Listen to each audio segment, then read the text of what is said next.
Welcome to the post-game press conference. We're here with our winning coach, Coach Tim Cone, as well as the best player of the game, Scotty Thompson. Scotty, lamang ang Ginebra ng 22 puntos entering the fourth quarter. Pero isa sa mga napansin ko sa bench, paulit-ulit sinasabi ni Christian, don't stop, don't stop. Paulit-ulit lang siya. How important was it to have somebody that vocal and for everybody to have that reminder? First of all, we want to thank God for the win. No, coming to this game, we know San Miguel, magba-bounce back talaga sila. Ganun din, nag-lead kami halftime, but naalala namin yung first game namin kung paano sila bumalik. Ang dali nila bumalik sa game. So, coach always mentioned to us na always get greedy sa game.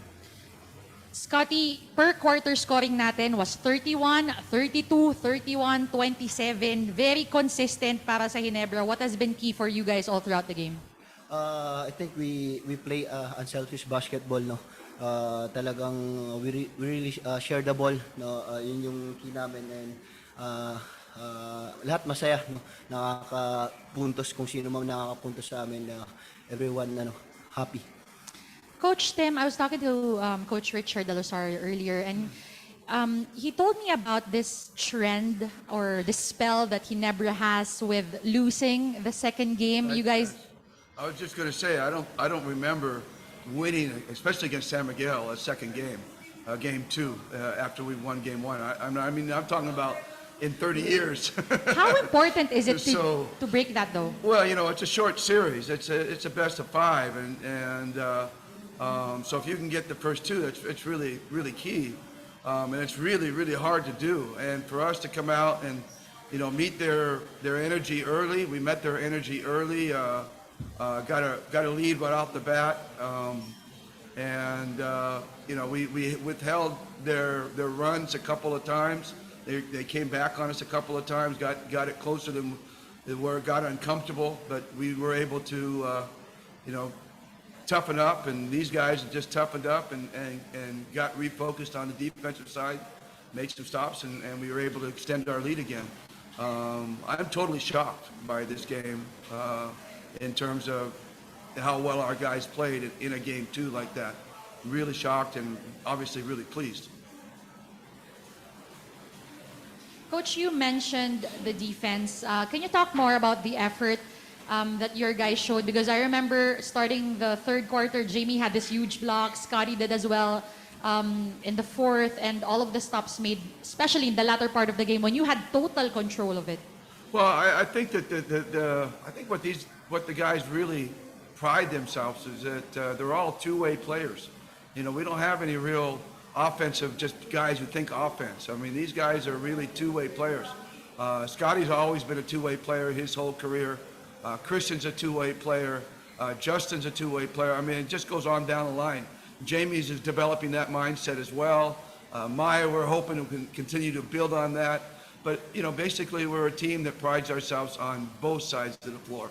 I think people talk about our triangle, they talk about our ball movement, our ball sharing, but I think these guys take most pride in their defense, and that's what gives us an opportunity to win games like this. All right, at this point, we open the floor to our friends from the press. Scott, you guys were playing unselfish basketball from start to finish. Ano yung thoughts mo na kahit hindi guardia, nagko-contribute dun sa assist department, like Christian Coach Justin Brownlee, yung kumbaga the ball movement never doesn't just go sa guardia lang, pero sa whole team. Anong masasabi mo? I think unang-una credit sa system ni coach team, sa mga coaching staff, talagang yun yung ini-emphasize nila sa amin, no. Ball movement, people movement. So talagang yung execution namin talagang na-open lang lahat sa mga movement namin through the system. So siguro lahat nga willing mag-give up ng assist. There were some tense moments in the game. Do you think it will happen again in the third game? Well, you're going to play a good team like San Miguel, and it's nearly impossible to beat them 3 straight times. I mean, we're going to try to do the impossible on Wednesday. Good news is we get a day off to kind of recover a little bit before we refocus on Tuesday to get back to our game planning. But, you know, the bottom line is that we always talk about it. We want to grow within a series. We want to get better and better through what we do and how we do it, and we want to do that throughout the whole series. So hopefully we're better in Game 3 than we were in Game 2. We're better in Game 2 than we were in Game 1. And that's always the plan. It doesn't always work out that way. In fact, it rarely works out that way, but that's always the goal. And so far this series, that's been the goal. I thought we played a better game tonight than we did on Friday night. And so, you know, again, these guys just incredible. They're so willing to give up the ball. And I think you'll talk to a man, everybody in our team will say it starts from this guy. It really does. The willingness to give up the ball starts from him. I mean, and without him doing that all the time, it just becomes, and with him doing that all the time, it becomes infectious with the whole team. So. When you were ahead 18-1, did Game 1 were you reminding them that you lost a 15-point lead in Game 1? Yeah, well, Scotty knows that. We were talking about it at halftime. We were talking about it during timeouts. Yes. You know, like I said, they're a great team, and they can put up big numbers in a hurry. They went on a 15-0 run on us to start the fourth quarter. I mean, that's unheard of. And but I thought we did a much better job of when they would go on runs, we would get back to basics on defense and do the dirty work. But, you know, like I said, they're capable of doing that for a full 48 minutes like they did on that 15-0 run. So, you know, those early leads we got, it was really nice to have, but we knew they weren't going to last, and they didn't. And they made a run back, got it within 6 or 5 or something like that, but then we were able to hold and get ahead again. So that's the way it goes. Coach, you guys virtually have a nice to beat advantage now because of this 2-0 lead against San Miguel. Does that give you any sense of comfortability or? No, that's one way we will not look at it, for sure. We won't look at it for sure that way. I mean, you start looking for that, you know, start saying you have that kind of lead, then you're opening yourself out to being campante, and if you do that against a team like this, then you're in big trouble. You know, basically we got one game to play. That's all we're thinking about. You know, the old one game at a time. It's an old saying. It's you know, it's a cliche. But it's a cliche because it's true. It's absolutely true. You've got to play the game one game at a time. And so, you know, we're going to talk about playing one game. We're not going to talk about anything else but playing one game. Just a follow-up question to that, Coach. You guys won 2 straight against Beerman in this series. Would you say that you guys have figured out a system of scoring after 2 series? No, well, you know, first of all, I guess I should add, or maybe I should say, but it'd be a lot different series if Jumar was playing. Let me tell you, Jumar's absence is really huge in this series, and it would be interesting to be, you know, full complement them with Jumar and us with Japeth and LA.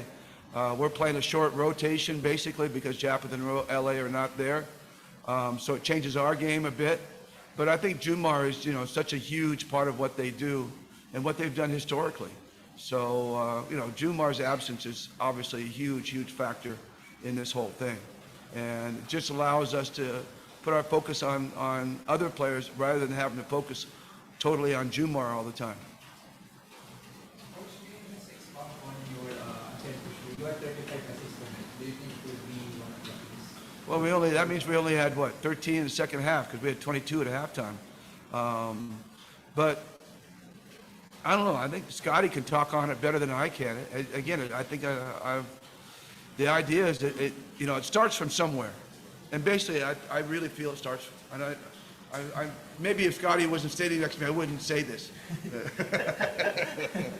But no, honestly, it does start from Scotty. It really does start from Scotty. And from the day one he's been with our team, you know, it has started with him, and also it probably ends with Justin because Justin.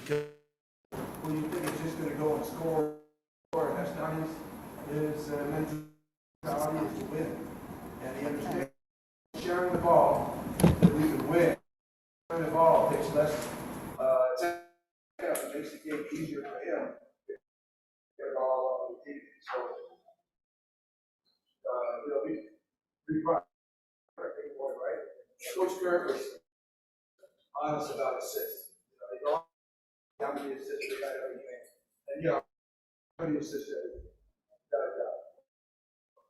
Scotty, what they're going double digits in today's game. How would you double digits more? Is that something that's written or okay lang sa'yo?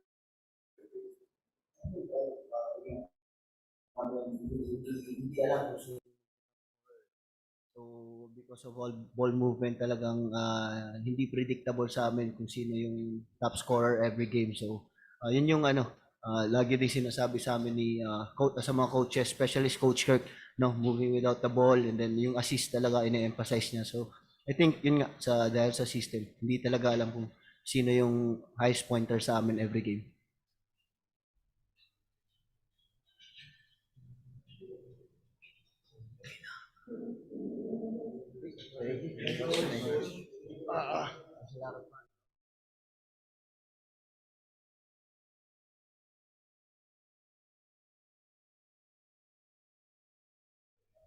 I thought it was clean.